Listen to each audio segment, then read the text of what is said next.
Welcome to IOP chemistry. IOP কেমিস্ট্রিতে তোমাদের অভিনন্দন। আশা করি সবাই ভালো আছো, সুস্থ আছো এবং তোমাদের পড়াশোনা খুবই ভালো চলছে। আচ্ছা, লাস্ট ক্লাসে আমরা স্টোইকিওমেট্রি যেটা পড়েছিলাম সেটা হলো সিমেট্রি এলিমেন্ট পড়ছিলাম। সিমেট্রি এলিমেন্টের যে ভাগগুলো রয়েছে তার মধ্যে প্রথম যে অ্যাক্সিস অফ সিমেট্রি সেটা আমরা কালকে গতদিন আলোচনা করেছি। ঠিক আছে, আজকে আমরা যেটা পড়বো সেটা সিমেট্রি এলিমেন্টের যে পরবর্তী যে ভাগগুলো রয়েছে সেগুলো আমি আজকে আলোচনা করব। তার আগে আমি একটা সিমেট্রি এলিমেন্টের টোটাল ছক এক কাছে দিয়ে দিই, যাতে করে তোমাদের পড়তে সুবিধা হয়, যাতে এক ঝলকেই সবকিছু পেয়ে যাও। ঠিক আছে, তো একটা আমি ছক বানাচ্ছি। সেখানে কি কি থাকছে আমি বলে দিচ্ছি। এখানে একটু ছোট লেখা হবে, তোমরা একটু কষ্ট করে দেখে নিও। এখানে আমি লিখছি সিমেট্রি এলিমেন্ট। ঠিক আছে, সিমেট্রি এলিমেন্ট। সিমেট্রি এলিমেন্ট এখানে কি লিখছি? এখানে লিখছি তোমার রিপ্রেজেন্টেশন। ঠিক আছে,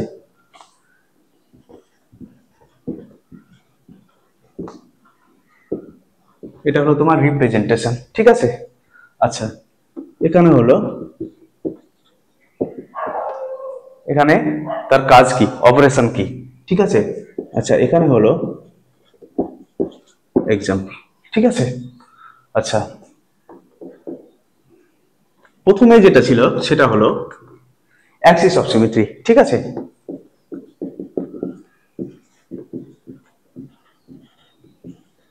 অ্যাক্সিস অফ সিমেট্রি, সেটাকে আমরা রিপ্রেজেন্ট করছিলাম সিএন দ্বারা। এবং সেখানে সিএন অ্যাঙ্গেল অফ রোটেশন সমান 360 ডিগ্রি বাই এন, এটা আমি গত ক্লাসে বলেছি। ঠিক আছে, আচ্ছা এর কাজ কি? এর কাজ হচ্ছে রোটেশন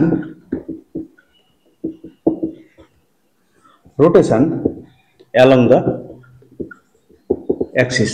তাই তো করেছিলাম, তাই না? একটা মলিকুলের মধ্যে সিটু আছে কিনা, সিটু আছে কিনা সেটা দেখার জন্য আমরা যে বিএফ বন্ড বরাবর আমরা দেখছিলাম। সেখানে একটা ফ্লোরিন আর একটা ফ্লোরিন 180 ডিগ্রি করে অল্টারনেট করে ঘুরে যাচ্ছিল। তার ফলে কি করছিলাম আমরা? অ্যাক্সিস দিয়ে তো রোটেট করছিলাম, তাই না? তার জন্য বলছে রোটেশন অ্যালং দা অ্যাক্সিস। ঠিক আছে, এক্সাম্পল কি? এক্সাম্পল হচ্ছে তোমার বিএফ3। ঠিক আছে, যার মধ্যে আমরা পেয়েছিলাম কি, 3টে সিটু পেয়েছিলাম। ঠিক আছে, এবং একটা সি3 পেয়েছিলাম। ঠিক আছে, মনে পড়ছে তো? গত ক্লাসে তোমরা ভালো করে মন দিয়ে ক্লাসটা দেখবে। ঠিক আছে, তাহলে ওখানে আলোচনা করা আছে, দেখবে। ঠিক আছে, অ্যাক্সিস অফ সিমেট্রি, যেটাকে আমরা এ ও এস ও বলেছিলাম। ঠিক আছে, আচ্ছা 2 নম্বরে কি ছিল? 2 নম্বরে ছিল plane of symmetry. Plane of, ঠিক আছে, যেটাকে আমরা পিওএসও বলেছিলাম। ঠিক আছে, আচ্ছা সেটাকে আমরা কি দিয়ে রিপ্রেজেন্ট করেছিলাম? সিগমা দিয়ে। ঠিক আছে, আচ্ছা এর কাজ কি ছিল? এর কাজ আমরা আলোচনা করিনি, এই পরবর্তীতে আমরা এখনই আলোচনা করব। ঠিক আছে, এটার কাজ হলো তোমার রিফ্লেকশন করা। ঠিক আছে, কেমন? ধরো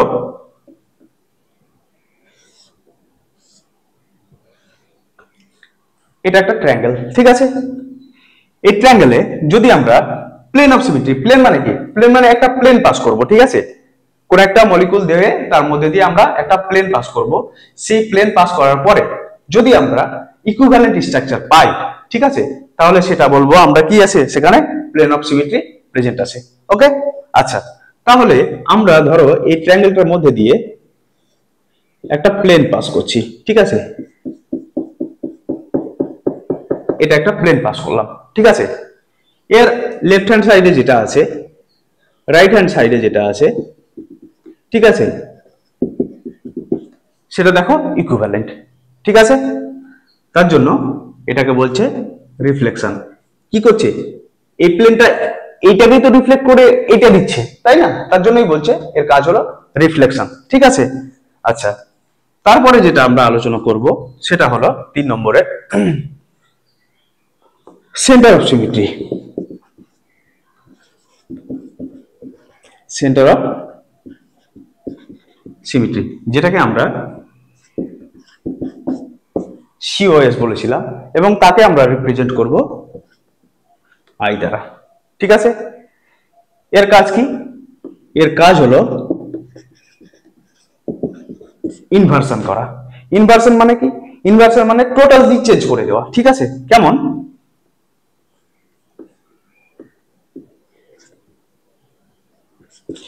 ধরো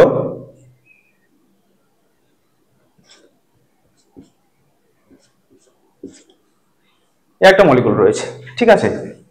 আচ্ছা, এই যে মলিকুল, সেইটাকে আমরা যদি আই অ্যাপ্লাই করি এটা, ঠিক আছে, তাহলে সেটা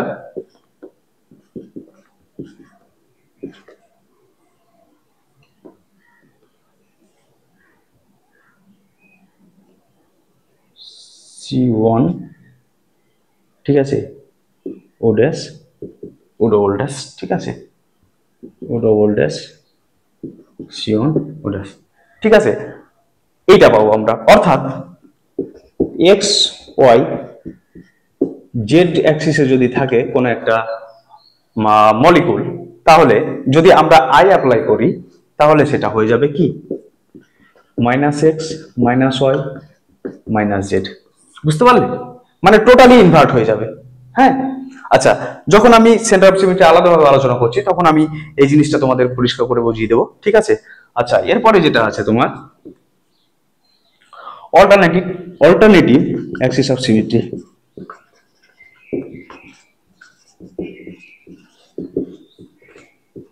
অল্টারনেটিভ অ্যাক্সিস অফ সিমেট্রি, যেটাকে আমরা এওএসও বলে থাকি, ঠিক আছে। আচ্ছা, এটাকে আবার ইমপ্রপার অ্যাক্সিস অফ সিমেট্রিও বলা হয়, এটাকে প্রপার অ্যাক্সিস অফ সিমেট্রি বলা হয়, অ্যাক্সিস অফ সিমেট্রি, ঠিক আছে। আর অল্টারনেটিভ অ্যাক্সিস অফ সিমেট্রিকে ইমপ্রপার অ্যাক্সিস অফ সিমেট্রিও বলা হয়ে থাকে, ঠিক আছে। আচ্ছা, এটা যে অ্যাব্রিভিয়েশন, অর্থাৎ এই যে এটা যে রিপ্রেজেন্টেশন, সেটা আমরা এস এন দ্বারা করে থাকি, ঠিক আছে। আচ্ছা, এর কাজ কি? এর কাজ হলো তোমার, এর কাজ হলো রোটেশন ফলোড বাই পারপেন্ডিকুলার, এটা মানে হচ্ছে পারপেন্ডিকুলার সাইন, ঠিক আছে, পারপেন্ডিকুলার রিফ্লেকশন, ঠিক আছে। এটার মানে আমি তোমাকে এক্সাম্পল দিয়ে বুঝিয়ে দেব, এটা এখানে ছোট জায়গা যেহেতু সেখানে আলোচনা করা হবে না, ঠিক আছে। এটা যখন আসবে, আলোচনায় যখন আসবে, তখন আমি এটাকে একদম আলাদাভাবে পুরো এক্সাম্পল সহকারে বুঝিয়ে দেব, ঠিক আছে। এরপরে যেটা হলো তোমার, সেটা হলো আইডেন্টিটি। ঠিক আছে, যেটাকে আমরা ই দ্বারা রিপ্রেজেন্ট করি, ঠিক আছে। অপারেশন কি? এর কাজ কিছুই না, নাথিং, ঠিক আছে। এক্সাম্পল কি? তাহলে BF3 দিলাম, ই অ্যাপ্লাই করলাম, কোনো কাজ নেই এর, ঠিক আছে।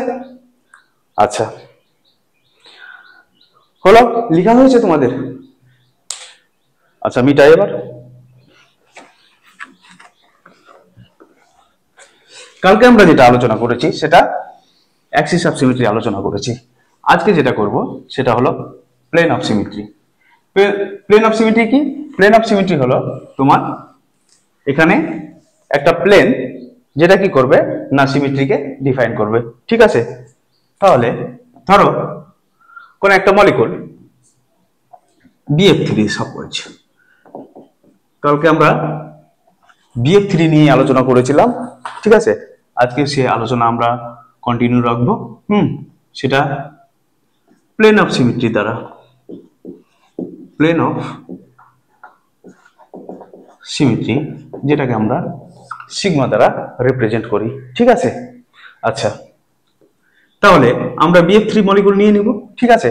এর মধ্যে কি কি প্লেন আছে সেটা আমরা দেখব, ঠিক আছে।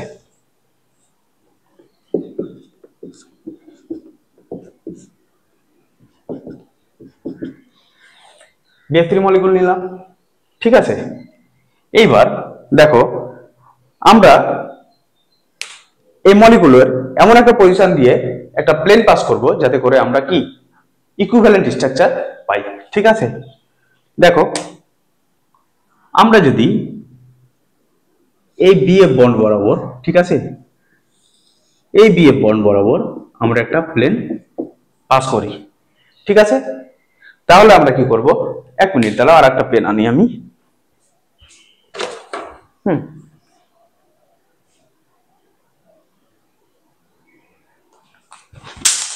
আচ্ছা, যাতে সুবিধা হয় তোমাদের। আচ্ছা, এই যে প্লেন আমি পাস করলাম এ বি এ বন্ড বরাবর, ঠিক আছে। তারপরে কি, এই যে ফ্লোরিন এটা রিফ্লেক্ট হয়ে এখানে আসছে, তাই তো?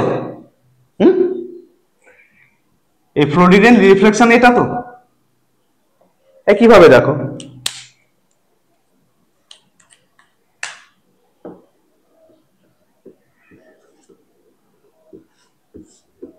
BF3, ঠিক আছে।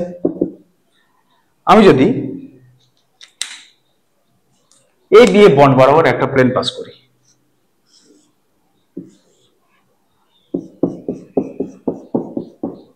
ঠিক আছে, তাহলে এই যে ফ্লোরিন তার রিফ্লেকশন এটা হবে, তাই তো? হবে তো? তাহলে এটার মধ্যে কি আছে, এটার মধ্যেও কিন্তু তোমার C2 সরি সিগমা আছে, তার মানে এটা একটা সিগমা, এটা একটা sigma, this is sigma V, হ্যাঁ, ভার্টিক্যাল, ওকে।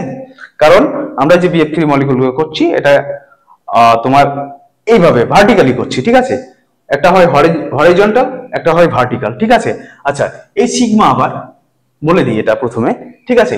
এই সিগমাকে আমরা সিগমা ভি এবং সিগমা এইচ এই দুভাগে ভাগ করি, ঠিক আছে।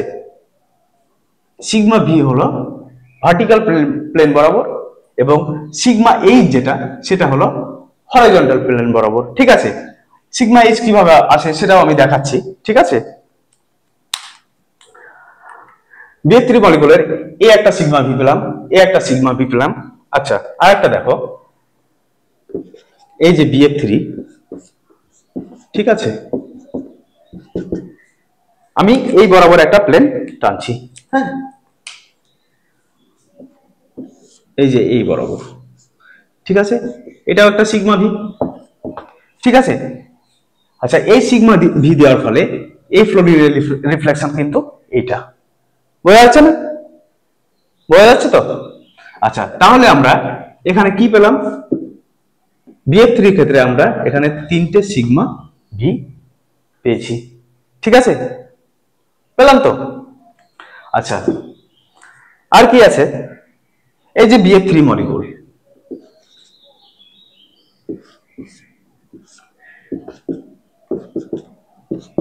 এই যে BF3 মলিকুল, ঠিক আছে।